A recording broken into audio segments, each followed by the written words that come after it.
Recently, the chief exorcist at the Vatican reported that the devil was in the Vatican. Morgan. Wolf, Reverend Gabriele Amworth made headlines around the world recently when he said the devil was present in the Vatican. You're talking about something very real, aren't you? Certo, realissima. Dico, se credete al Vangelo, credete all'esistenza del demonio. Absolutely, very real. As to the devil's presence in the Vatican, he says that's no surprise. He once had to perform an exorcism on another exorcist. The first thing we need to do if we're going to find out if the devil is at the Vatican is take a tour underneath the Vatican. As we arrive underneath the Vatican, we see that it is laid out in a number of rooms marked by letters, as we could see in this aerial view map. Now we will be exploring some of the rooms in this map. Let's start off by looking in room C here. As we look into the room, we see that this is a mausoleum of Lucius Tullius Zethus. The Vatican goes on and explains that this room was used for offerings to the dead. We read, "View of the north wall and mosaic floor. In the corners of the mosaic floor there are 8 marble squares with circular holes through which offerings to the dead were poured during the funeral rites carried out in the burial chamber." So here we have a room where offerings are done to the dead. That's pretty common in Catholicism. Now if we look in the next room, room E, so here in this room they have a vase which has the image of a Medusa. So here underneath the Vatican we have a Medusa. Again, we ask ourselves the question, this is a vase, but yet it's kept underneath the Vatican. This could have easily been removed. If the Vatican was a holy church, you would think that they would have done this. You think underneath the Vatican they would have things that are sacred to Christ and not foreign gods, not idols and images of foreign gods. Now as we move down further to room H, here we see that this is a mausoleum that is one of the largest and most luxurious mausoleums underneath the Vatican of St. Peter's Basilica. It says that it was built at the beginning of the second half of the 2nd century during the reign of Emperor Marcus Aurelius and belonging to a freedman of the important Valeri family. And as we're in this mausoleum, we see that there's lots of idols from the old Roman Empire. We ask ourselves, why does Rome keep these idols down underneath St. Peter's Basilica? You would think if they were Christians, they would want to clean all this out. I can't imagine anybody who has a true church would keep idols in their churches, especially pagan idols left over from a bygone pagan era.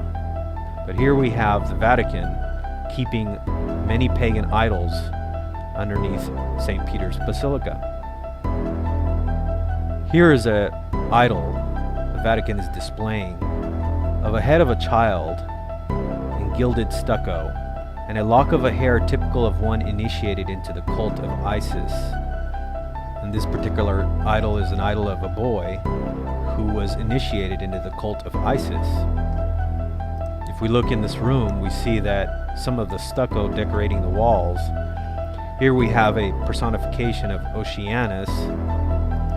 We remember the New Testament book of Revelation says that a beast comes out of the ocean.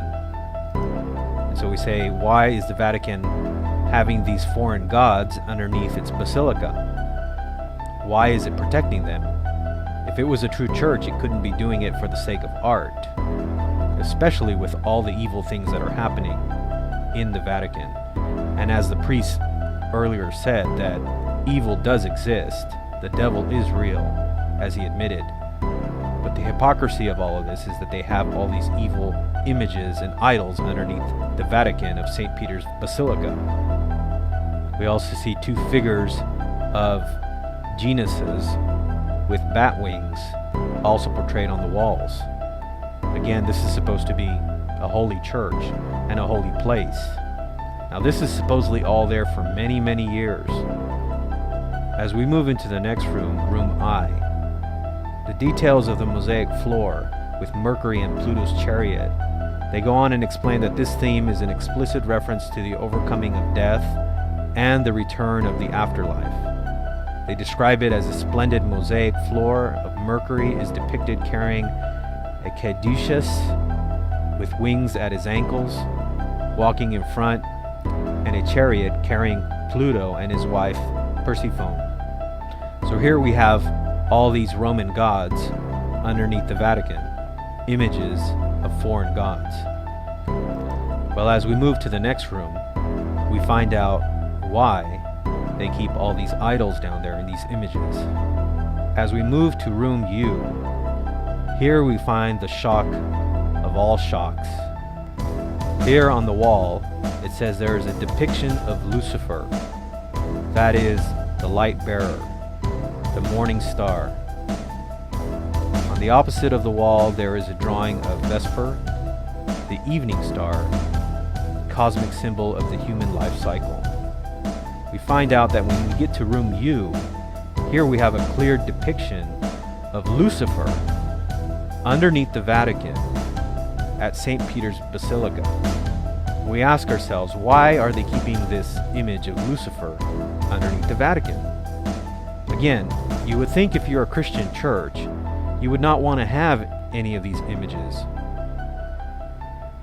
Now we know that they'll go on and say, oh, well, we're saving it because it's a UNESCO heritage site or something like that. This is always their excuse, saving it for the sake of art. But for the true Christian, this is not an excuse, because we know if you're giving glory and propaganda to false deities and false pagan gods, what are you doing? You're in essence supporting the evil spiritual realm. This cannot be from God. And since Rome claims itself to be the one true church, you would think they would lead by example. But what kind of example is this? That you have a depiction of Lucifer underneath the Vatican for countless hundreds and hundreds of years? Now this image here underneath the Vatican has been there since their claim, which would be Constantine. We would know that he was the first one that built this basilica. And so again we ask ourselves, why are they keeping this depiction of Lucifer underneath the Vatican? Well, we think the answer for why all these images, idols, are kept underneath the Vatican is because what we're dealing with here is we're dealing with an apostate church that has always been apostate, and even now as it is filled with Freemasons. And so we know that the reason why they're keeping all of this there now, and they're actually revealing this on their internet website, is because they want people to see this. They want people to see what they're really all about. For the masses who believe that Rome is still a pure church, they don't mind deceiving them into believing that they are still a Christian church. As you go down underneath the Vatican, down into the next rooms, they will try to convince you on this tour that you take that Peter is buried down there in one of the rooms, and that this gives credence to following the Pope. But we ask the question, why would you want to follow a Pope who has all these evil things underneath his church? It's very clear by this depiction of Lucifer that the devil is in the Vatican. He's hidden way down underneath the Vatican at St. Peter's Basilica. Now, if you are a Catholic and you are watching this video, we want to encourage you to come out of that church. As you can see from these images and these idols that are kept underneath your church, we would hope that you would soberly think about these things and ask yourself the question, if my church is a true church, why is it promoting these things? Why does it even want people to see these things?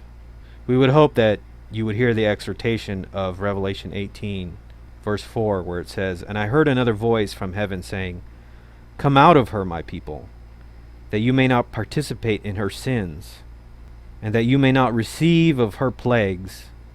For her sins have piled up as high as heaven, and God has remembered her iniquities.'" And we can also imagine what kind of things are done down there underneath the Vatican in secret when people aren't looking. And we want to say in closing this video that God's judgment does sleep, and sometimes it sleeps for a long time. But when his judgment awakes, hopefully it will not be too late for you. And our prayer for you is that you would find a refuge in faith in Jesus Christ, and that you would follow him and not the false religion of Rome. Suddenly you're out of time.